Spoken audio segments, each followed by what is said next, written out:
I think everybody need to change the notion of, oh, I need to lose weight to be healthy, to I need to get active to get healthy. Because that's the point that people are missing. And if we just focused on the physical activity part and understand that weight loss one of the could be one of the side effects of regular physical activity. Could be, right?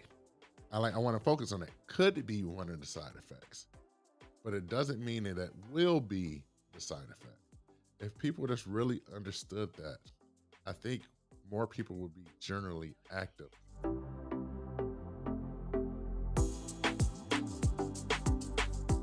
Hello, and welcome to the Conspiracy of Goodness podcast, where you'll hear conversations that generate one aha moment after another for you. There is an enormous wave of goodness and progress well underway in the world that almost no one knows enough about yet. In fact, this wave is so well hidden by the negative noise in our media landscape that I'm calling it a conspiracy of goodness. And if you're listening to this podcast, it's probably because you're part of that wave. You're probably a remarkable doer and giver and helper, an idea person in your circles. And the guest on this podcast will give you inspiration, joy, and fresh ideas so that you can continue this remarkably important role in your circles. So thank you there and welcome. I'm Dr. Linda Ulrich, co-founder of the host website of this podcast at the Goodness Exchange. At the Goodness Exchange, you are going to find thousands of links and articles that we've written about what's right with the world. It's essentially positive news for curious people. And there you will have your worldview more balanced.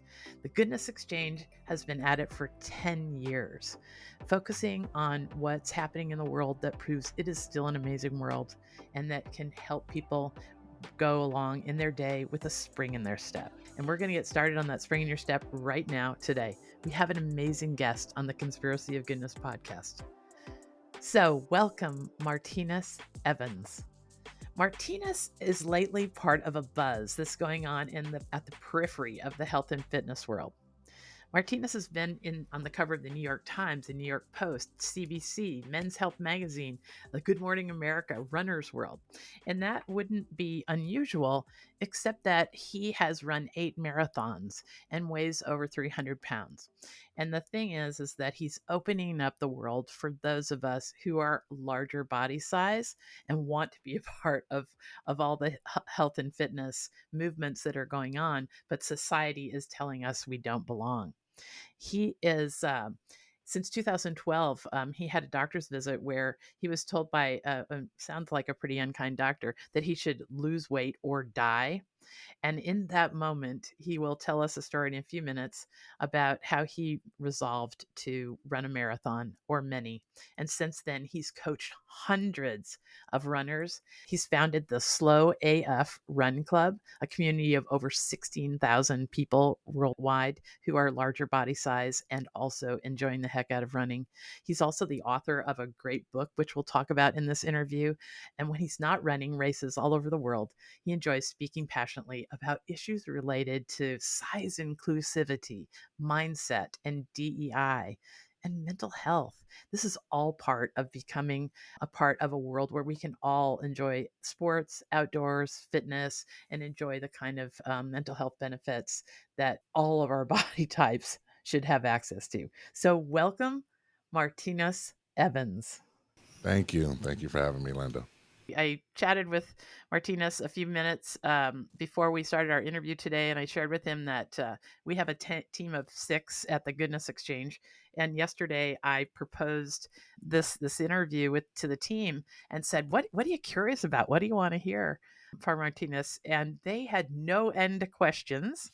So I am just so excited to get started with the way our minds really work about the topic that you are championing and you are opening up a whole new world for people about. So let's just start with your story. Give us the rundown of how you wound up championing this running for all sizes movement. Yeah, to sum it up, 10 years ago, I had some news by a doctor wasn't even news. It was more or less a adversarial discussion, for a lack of better words, which left me uh, furious, frustrated, and angry. And that was the start of me starting to run. And then over the 10 years, I've done a bunch of amazing things. I've ran 8 marathons, 100 other different races, but I've also founded this community called the Slow Your Front Club, which has about 16,000 members worldwide. Also, has created a merch line or a brand to go along with that that has size exclusive clothing that goes from a small to a 6 or 7X. And I really don't necessarily see myself as a influencer. I kind of see myself as a change maker and an influential person, and in a field that really needs some changing. Yeah, on our team at the Goodness Exchange, I've been chubby all my life, and most of us found ourselves very connected to your story because we have been in those exact situations where we didn't have the right body to change our clothes in front of others, like everybody else, just stripping off, changing their t-shirt, or we've been in those moments, in the doctor's office when there feels like shame is the name of the game, and times when I was running 7 miles a day and weighed 200 pounds. For a woman, I was 5'8", but that doesn't seem like it equates to most people. And you have and yet I was super fit. So you have a similar story. Talk to us a little bit about the scope of where this conversation's going. So yeah, so 10 years ago, I was working at Men's Warehouse at the time. So I was on my feet 8 to 10 hours a day selling suits. I was a suit salesman working commission sales. Um, Wearing hard bottom dress shoes, walking on concrete floor. Like, this is something I just like to put up there, right? Just so people can like imagine this. And I started to develop some hip issues, and I went to go see a doctor. This is the first time me ever meeting this doctor. He wasn't a my regular doctor. He was just an orthopedic surgeon that I just looked up online to try to figure out what's going on. So I go into this doctor's office, and I'm like, Doc, my hip hurts.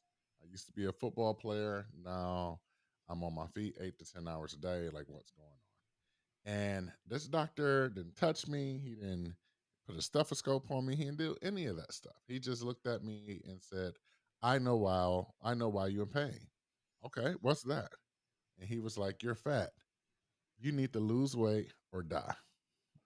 So many people have experienced this in their life, right? Like, you can have a broken pinky toe, like your finger could be broken, and you go see a doctor, and they're like, "Well, yeah, let's talk about that finger. Like, yeah, we need to get that together, but let's talk about your weight first." Mhm. So this is the same thing that was going on with me.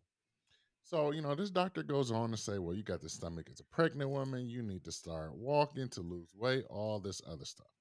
So I told him, being very facetious, I was going to run a marathon. He laughs at me and tells me that's the most dumbest thing he has heard in all his years of practicing medicine. Not only that, he went on to say that if I run a marathon, I will die on the course. So, Linda, I'm sitting there in a catch 22. Like, you want me to lose weight or die?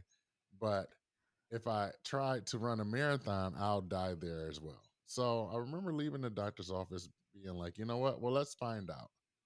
And I bought some running shoes that day, and got on a treadmill that day, and that was the start of my journey. And that journey, my whole team was shocked that am I right? Just 16, 20 weeks later, you ran your first marathon? I didn't run my first marathon. I ran my first 5K. Yeah. Okay. So that's a long way. I mean, 16, 20 weeks. You must have had a level of physicality and a level of health that started you off in a different place to be able to do that in just such a short time. Well, one of the things was I was on my feet 8 to 10 hours a day. Yes. Like, Yeah. people, like, people just see my outer appearance, but like, I was walking around, like I was walking on the sales floor for 8 to 10 hours a day on my feet. There was no sitting down, right? Yeah. Um, I was a weekend warrior, so I Mhm. played basketball and flag football with friends and things of that sort, right? So I had that, but people just seeing this very large individual and just had their own opinions about me Mhm. and where I was in life. Like, Mm. they just imagined that I was just being at home, very sloth like, laying on the couch with chips, potato chips, and ice cream on my belly, and eating both of those as I watch TV. And that was far from the truth. You know, isn't that true? Most folks that I know, can look back at their grandmothers and pictures of the people they come from. At least in my family, I have a daughter who's 6 feet tall and always been a giant of a girl. Her dad played professional basketball. We were just going there. Both of our Mhm. sides of our family have this gene, and you can't outrun your genes.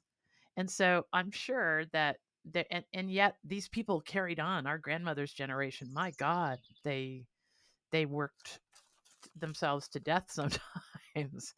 And that requires a level of fitness, right? I mean, Yeah. like you were on your feet. You were doing what you needed to do to get through the day.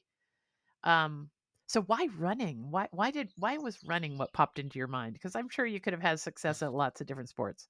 I was just being facetious. This doctor was telling me I need to go walk on the track and like walk for 4 laps and all this other stuff. And I'm like, well, if you're gonna take it to one extreme, I'm gonna take it to the other extreme.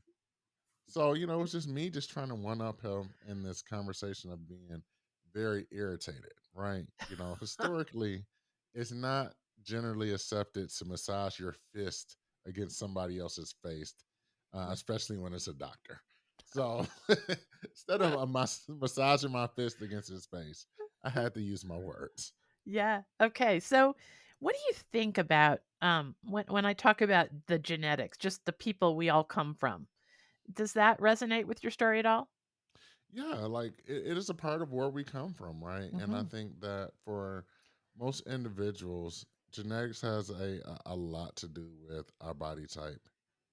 It has a very lot to do with it. My dad was a physician, and I remember one of the last things he said when he died of cancer, but he was with it right to the end. He put his hand on my my arm and he said, "Linda, you're a good keeper.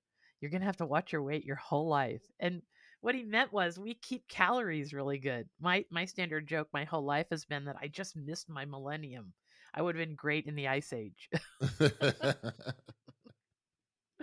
And I'm half joking about that, but at some point, I'm so much older than you. You do have to develop an okayness with what you got, and play the cards. And it sounds like this is what you were uniquely built to contribute. I mean, all your life, did you ever think you'd be in the New York Times and that you'd be doing something on Good Morning America? Absolutely not.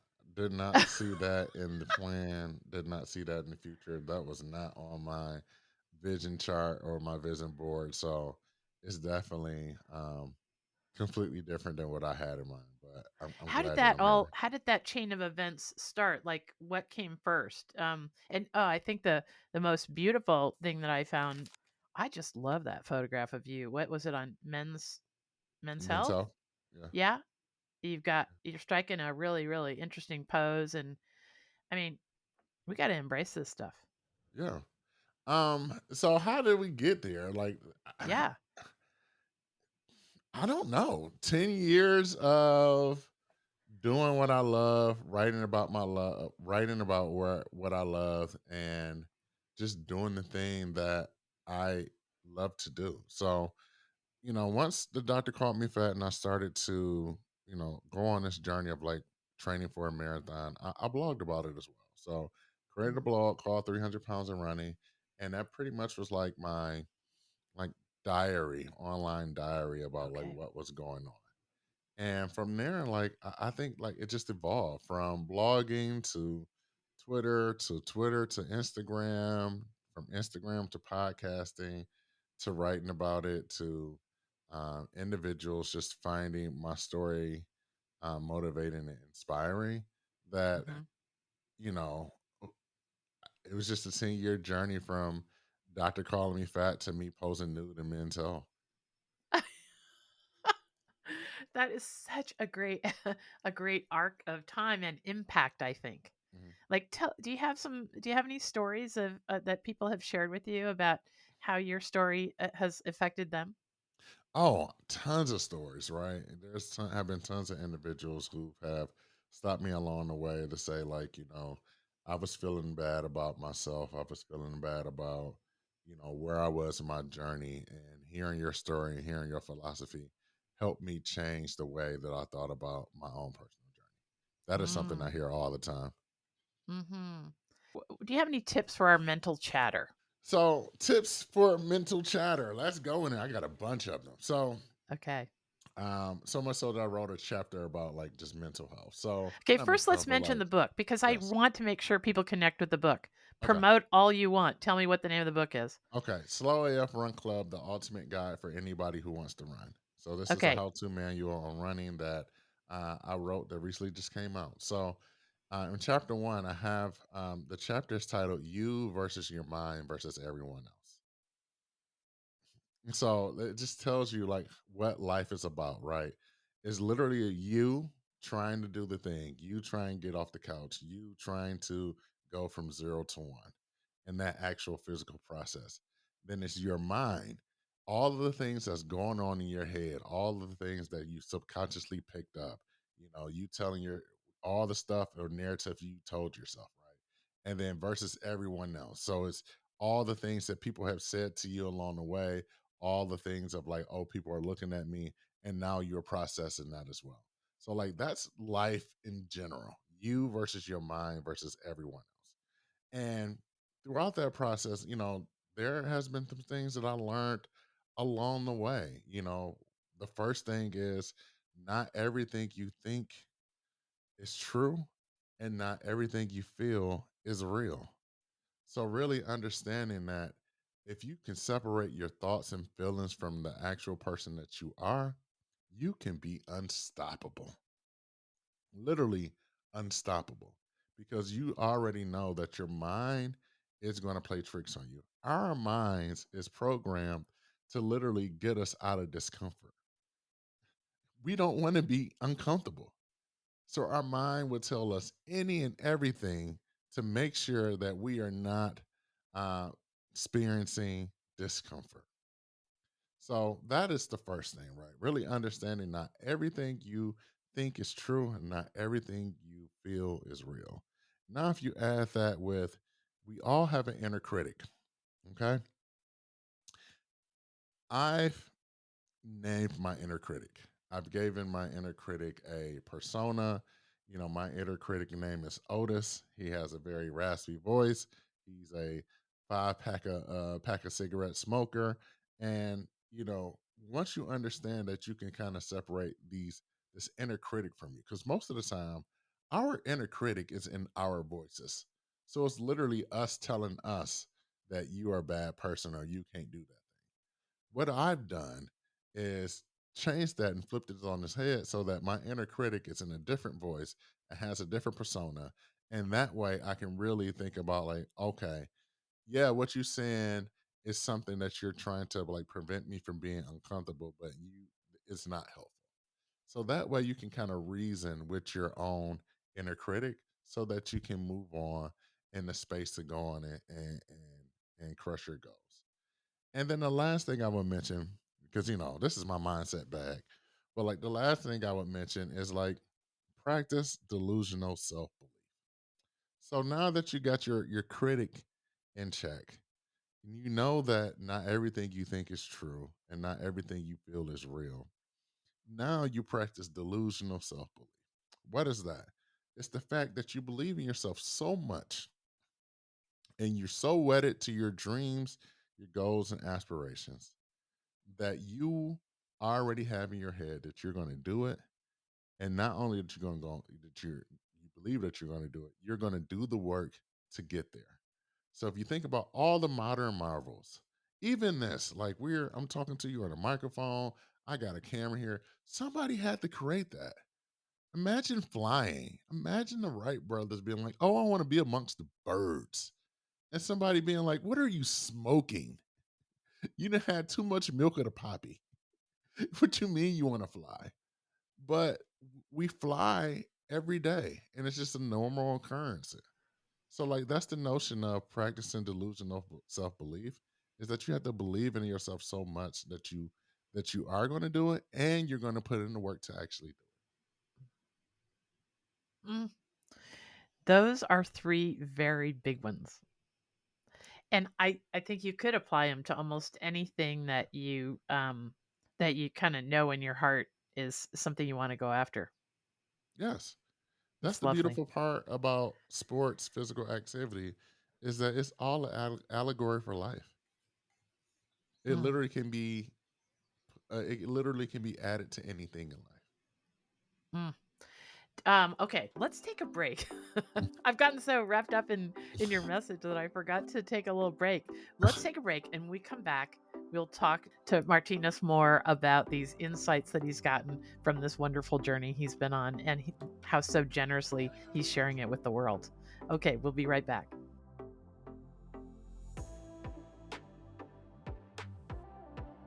Hey, Dr. Linda here.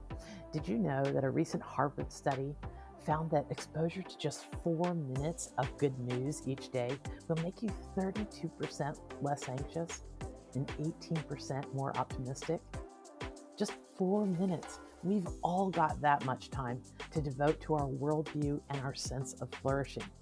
Yes, if you make a habit of learning about just one piece of remarkably good news each day, you can be the one in your circles with fresh insights, ideas, and a sense of strength. Okay, so that takes care of the problem in our personal lives. But what about our work environments? We need to feel like we come alive there, that we have meaning and purpose there. Well, enter the Goodness Exchange for business. For companies that want to create optimistic and values driven work cultures, our content can give you a way to turn aspirational ideas like positivity into a concrete way of being in the workplace. In fact, employee retention and attraction may depend on your company's ability to nurture a tone of innovation, interesting collaborations, and possibility. And most importantly, the Goodness Exchange can meaningfully elevate your company's wellness efforts and benefits packages. Your work culture can be offering employees something new, peace of mind, and that sense of flourishing, where employees' well being isn't just a perk, it's the way we care about the individuals in our workplaces. So, if you'd like to chat about infusing your culture with a tone of celebration, about goodness and progress, we'd love to chat. Contact our CEO, Liesel. Her email address is info@goodnessexchange.com. Thanks. Okay, we're back with Martinus Evans. Martinus is a very large guy, 300 pounds, went from working at Men's Warehouse, helping other people fit their suits, to being on the cover of Men's Health magazine. And he is a beautiful soul that's discovered a whole part of the world that he is uniquely built to share with us. And it's this life experience he's had for almost more than a decade about discovering that running was actually for him, even though the world would say it wasn't. So, Martinez, talk to us about the slow AF running club, because this need for us all to win or be the best, or what's that all about? It seems like if there's ever a sport that should be just about your personal best, if it's even that, it should just be about the process and the journey. It seems like it would be running, but everybody's got to win. What's this slowness all about? So Slow AF Run Club is a community that I founded. We have about 16,000 members worldwide. And one of the things that I want to get everybody to really understand is that they can be a runner in the body that they have today. You don't have to lose any weight. You don't have to go out and do anything special. You can be a runner in the body that you have today. And that's what we do inside the Slow F Run Club. Like we provide inspiration, motivation, action, and actual how to actually get started running. And we have this community so that individuals can also feel like they're not alone in this journey.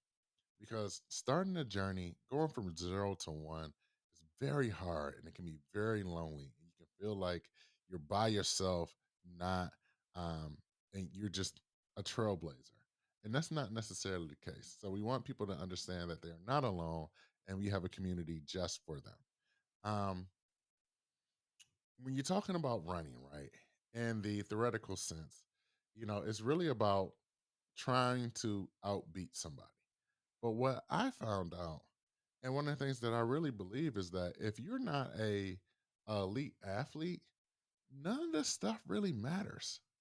If your job does not consist of you getting first, second, and third place and like running a distance, none of this stuff matters.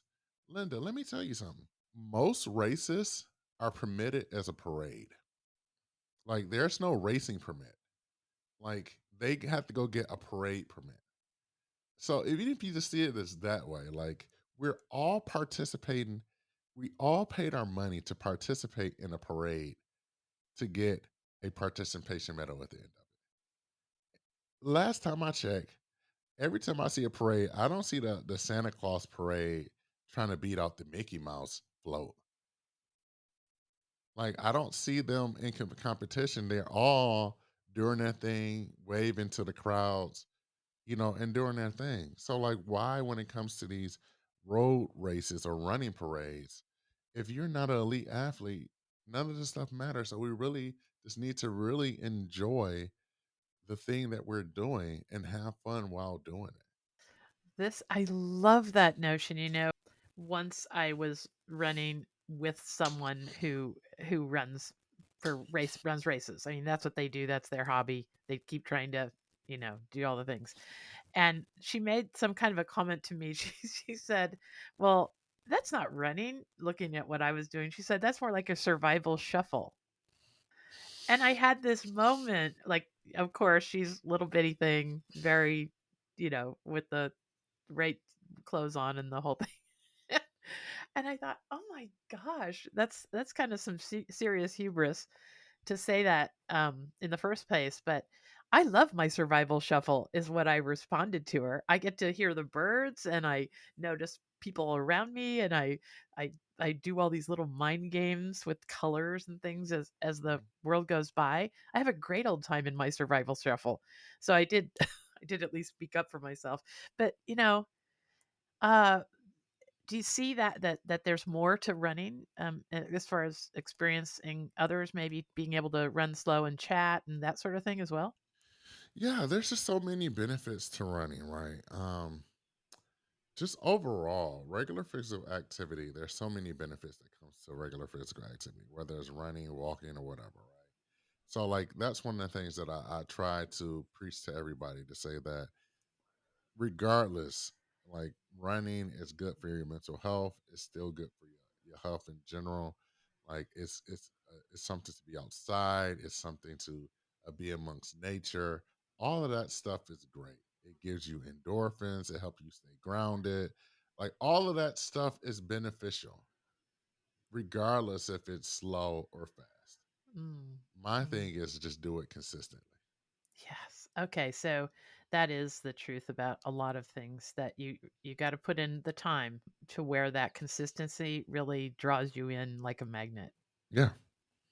So tell me about some of the stereotypes or myths. I bet you have a chapter about that with body size. Well, I think the thing is that a lot of people think that exercise equals weight loss. And I think we've been taught and fed that for years, diet culture, so on and so forth, right? And I think that even when people are like, oh, I want to get healthy, I'm going to lose weight, that don't necessarily mean that you're healthier, right? Right. And when everybody's like, oh, you need to lose weight because that's going to be good for your blood pressure, your heart rate, your cholesterol, things of that sort, I think they're missing the point. It's not the weight loss part that they're talking about, it's the physical activity part.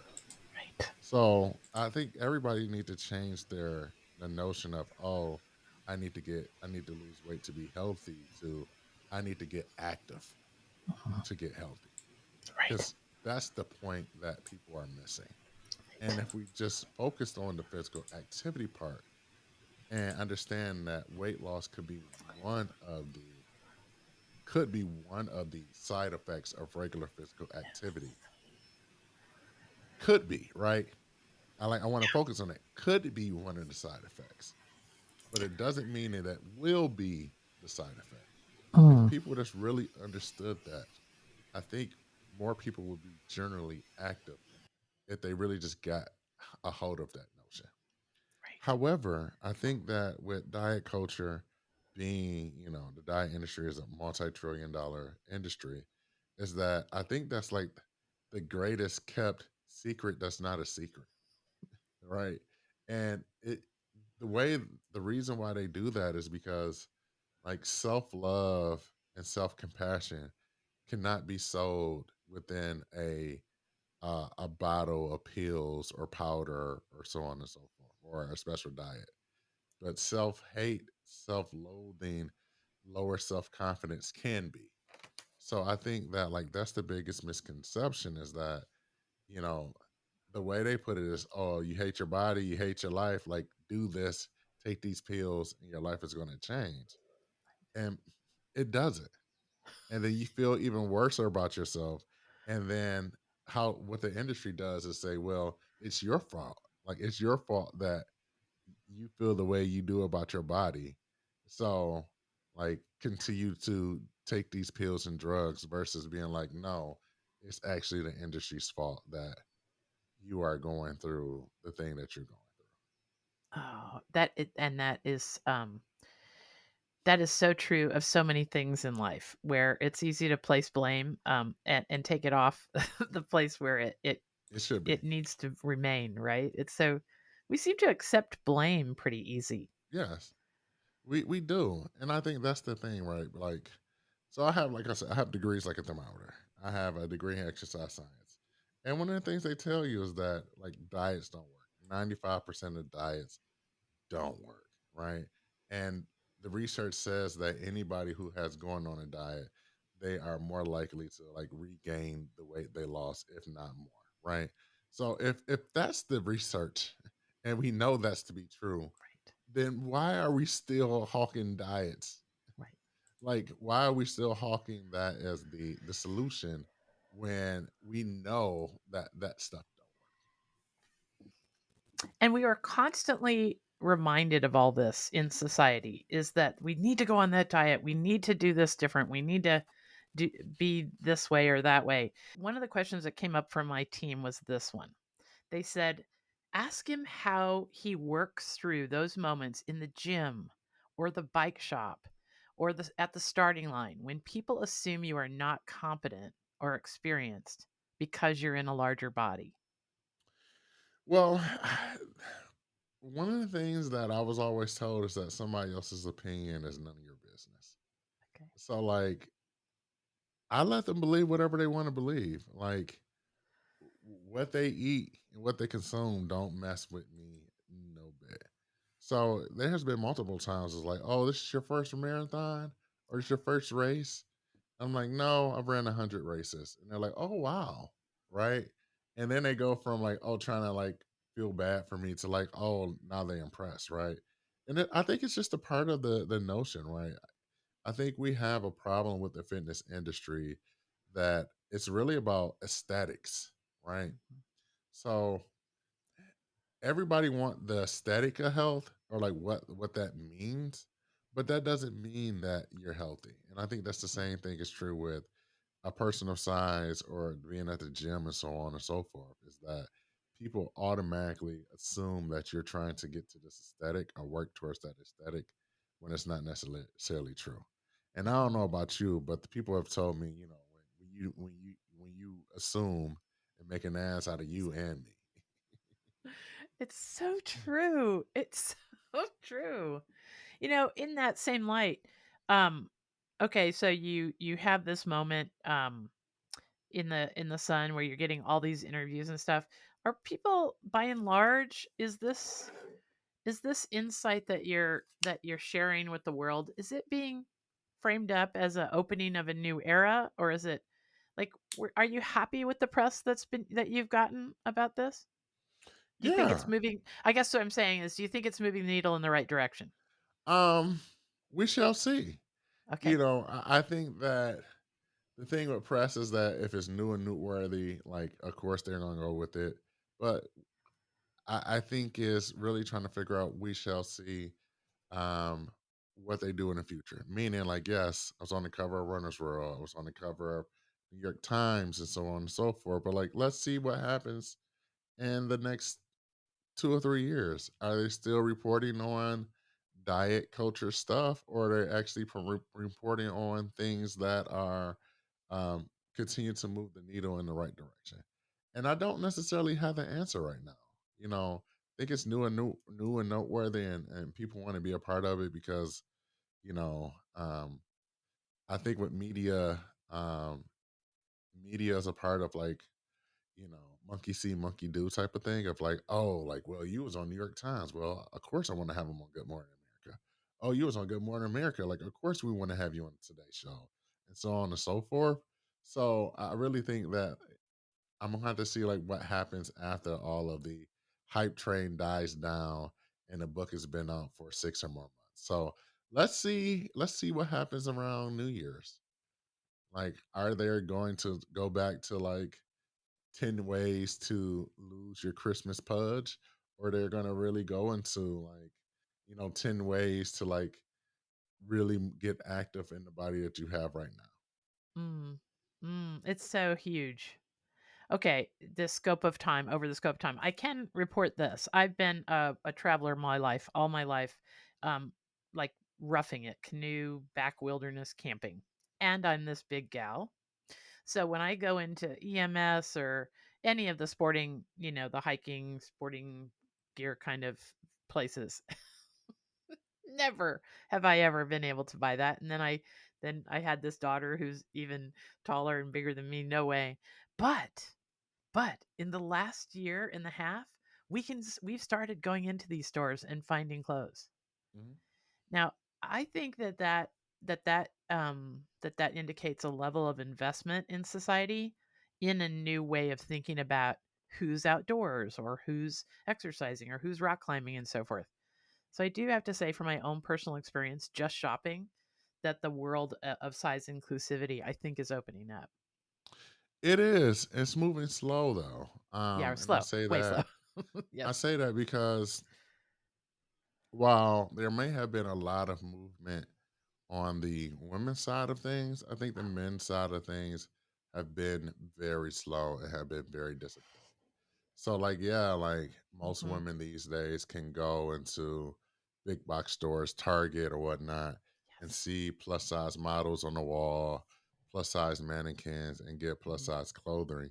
But like you go to the men's section and it's still Johnny with 6 pack abs Yes. on the wall, the models, and on the mannequin as well.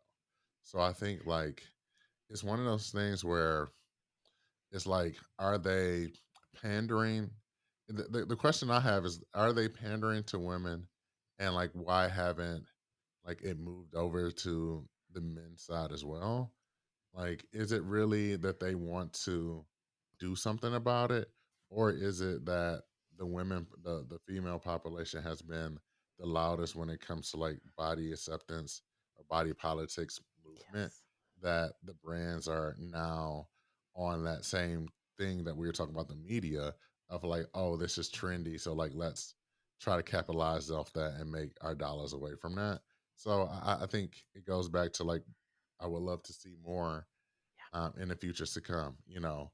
Even when, I don't know if you remember like the whole big hoopla when like Nike released like a plus size woman mannequin, Yes. like Yes. that was amazing. But I did not see a plus size man mannequin to go along with that. This is really interesting because that my team is 5 women and one man, and yet they all thought this was an issue. They knew that. They asked me to ask you about that. Their question was, we hear about spaces where women are being freed from this burden, but we don't see a lot happening with men. Yeah, So I think it's even observable from the outside that you don't see spaces and this a mindset opening up. yeah. You Well, know, maybe we'll get that started right now, well, Martinus. Linda, like I can go on this for days, but like, tell me the last plus size men superhero you seen. Yeah. Like, tell me the last Yes. plus size kids toy, but with a kung fu grip. Plus size GI Joe, plus size superhero, so on and so forth. Like you just don't see that for No. um the the male or masculine side. Yeah. So I think we have So a whole lot of issues to go along with that. we totally do. And that brings me to a really important topic that we have to make sure we have time for you to share your insights on. What advice would you give to your younger self now, knowing because I'm assuming like me, you've always had this larger size body type. What advice would you give your younger self now, knowing what you know? Um, I think the advice that I would just give myself is that like the world is a mean place. I think the world is a mean place, and if you focus on external validation, you'll never feel adequate in the space in your own body. External validation does not equate to self love and self belief and self actualization. Mm-hmm. I think that that is true of almost every aspect of our lives, not just body size. You know, if you are looking for the outside world to validate who you are or what you can be or any of those things, we're going to fall short because the world can be a very mean place. Right. Everyone's struggling. Like, okay, so here's another one. Once in a while, when the family friction is going on, my daughter will sometimes talk in a way that makes me feel like I did something wrong as a parent, that I didn't prepare her better for this. I always used to say, I have to say, I knew she was going to be 6 feet tall right off. And I would say things to her, like, you know, the taller you are, the more powerful you'll be in a man's world. I started telling her that when she was 3 years old because I Mhm, knew we were going to have a basketball player. And what I noticed in the world of women's basketball is all the girls have this very um, odd posture where they mhm. don't want to stand up and be their full and incredible self. And so I always wanted her to know that the taller she got. But talk to me about, but that was just what my little brain could think of to do. Like, tell me from your perspective, give me a few words of advice for parents who might be parenting a kid that's going to be a big person. Um, I think one of the things we have to do is like give them real talk in the most loving way we can. So, I'll give you an example. So, in my book, I wrote about like running races, right? And I let them know that I've ran races where they've ran out of water, all they ran out of food, they packed up the stuff, I got lost with all these things, right? And in spite of all of these things happen, all these obstacles I still had to overcome. Like I still do what I do because I enjoy it. And I think that's something that we're going to tell our kids as well, to understand that like these things are going to happen. I want to get you mentally prepared for this. But like the world is not a kind place on a one-on-one basis, right?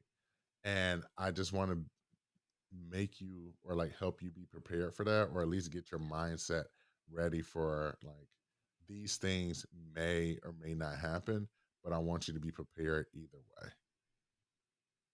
And I think like that's the way um like parenting could or should be, is to Yeah. let them know that you know, I wish somebody would have told me like in the book, I'll go on to say like I've ran races where um they ran out of water. Be prepared for that.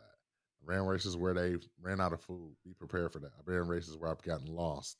Ran races where all of this stuff happens. You need to be prepared for all of these things. Yeah. And the thing is that you can hope that it doesn't happen, but I would rather you be prepared for it and not need it Hmm. than need it and not be prepared for it. Mm. Yeah.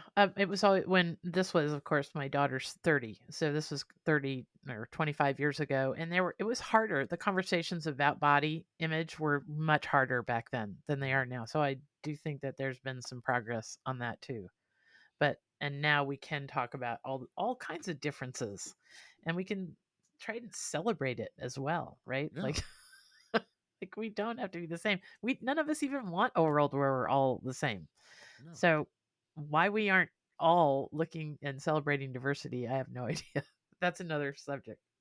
So tell me about a peak moment. Do you have some peak moment where you said to yourself, "Oh my gosh, I'm on the right track. This is going to be my life. I'm going in the right direction." Do you remember any peak moments you want to share?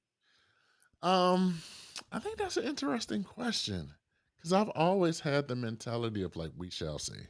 Like, I've always had the mentality of like there's no such thing as good or bad. It's just we shall see. Um, and it just goes to like the fact of like me not necessarily putting all of my marbles into external validation, but really Mhm, putting it into me following my gut to know that I'm doing the right thing that's really driving me, and like the right thing that's really um, driving my values and making sure that I'm going in the right way of my values. So, what that looks like for me, um, like I remember when I ran my first race, and I lined up way in the back. Like I'm talking, I was past the walkers, past anybody else. I was in the back behind a mom who had like the double stroller with like a golden retriever attached to it. And I literally thought that the mom with the stroller with the dog attached to it was going to like run faster than me. And I remember like the gun going off and like me passing the moms, me start passing the walkers, and then me starting to like pass runners. And that point really hitting me and being like, holy crap, like I'm actually a runner. Like I'm doing this running thing. Um, that was a peak moment for me. mm, I think that when I started to coach other runners to do the thing, I think that became a peak moment for me because like that was the inkling for me to say, you know what, I need to write this book because I'm starting to get the same questions over and over again. And I think that a book would be a more efficient way to like get my clients up to speed versus me telling 50 or 60 people at the time the same thing over and over again. mhm. So I think like those are the things that I think of like with peak moments. Of course, like getting on Good Morning America, like that was fun. Being on cover New York Times, like that's fun. Like those are just like external validation stuff that just happens. But I don't bank on that stuff. I don't Right. necessarily like count on it because like that stuff will come, you'll get a little spike, and then everything will go back to normal. So I try to focus on like the minutia of like the normal everyday life. I think a great example of this is that literally went out for went to go see get went to Good Morning America. Like my wife came, some friends came. We went to breakfast afterward. After everybody left, and it was just me and my wife. We get home, like come through the door. I'm like taking off my shoes, and she's like, "Hey, can you take the trash out?"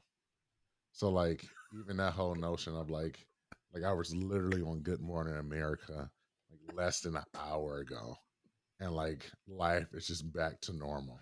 Like it's literally on Good Morning America, everybody's fawning over me, and like my wife is like, "Hey, can you go take out the trash?" I totally know these moments. I had a guest, David Pearl, and I introduced him. I had this nice introduction, just like I gave for you. And he got the first words out of his mouth. He said, wait, can I go get my wife and you can do that again and say all those nice things? She just thinks I'm average.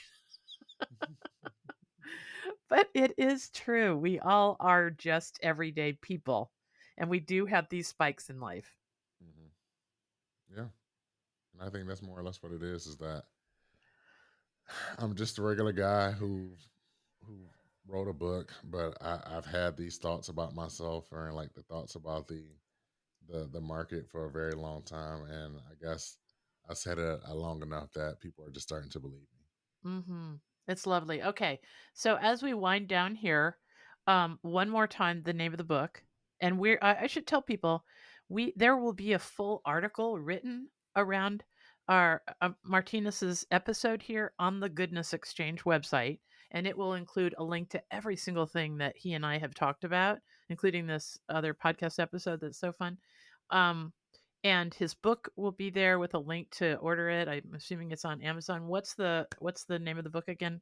Slow AF Run Club, the ultimate guide for anybody who wants to run. So it's available wherever books are sold. So, of course, Amazon, of course, Barnes and Noble, but also your local independent bookseller Oh, as good. well. Yeah, this is How's it one of the doing? things. It's doing pretty well. Good. I think it's doing pretty well. Yay. Okay, so if this interview had been just 2 or 3 minutes, and like the one question I had asked you was, what do you really wish people knew? Like sometimes when you're just seeing the way the world works and something happens, and like there's for me, I know I get interviewed a lot. There's if I only had 3 minutes, there's one thing I really wish people knew about how to navigate the internet. That's what I get interviewed about. Tell me what you really wish people knew. What I wish people knew is that somebody made this shit up.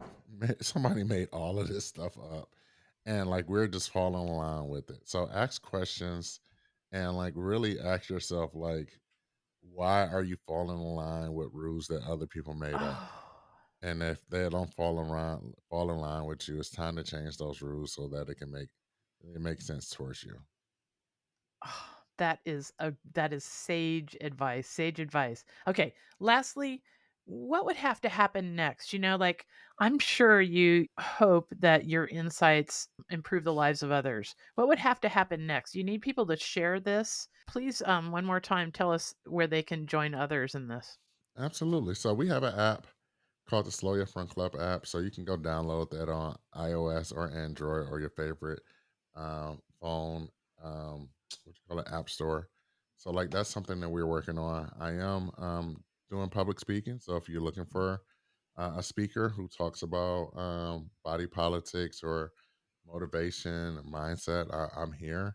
And then the last thing that we're actually working on is launching a nonprofit, and the goal with this nonprofit is to give physical activity away to everybody for free. So our goal is to inspire 1 million people to start running in the body that they have right now, and that's those are the next steps with the nonprofit. So we're in the process of getting us launched so that we can allow individuals to launch their own local chapters, but also so that we can help drive the mission of letting people know that they can be a runner in the body that they have now. And we then put our money where our mouth is at and like actually get people out running, whether that's giving them gear, whether that's giving them stipends to run races, whether that's giving them like flight credits to go to fly to different places. Like we just want to be able to just give the joy of running to everyone. Wow, that's lovely. All right. Well, can't thank you enough. Martinus Evans, go to just pop that in with New York Times beside it. I found the article that the CBC did on you was so thorough and lovely. But find out what this man is doing in the world. He is opening up all kinds of new landscapes for folks of all body sizes, and expanding what we think is possible. And I can't thank you enough for being on the Conspiracy of Goodness podcast. Thank you. Thank you for having me, Linda. All right. Well, I hope all the connections to goodness and progress carry you through your week, and you start finding all the joy and wonder that Martinez and I have been talking about. Thanks for joining us at the Conspiracy of Goodness podcast.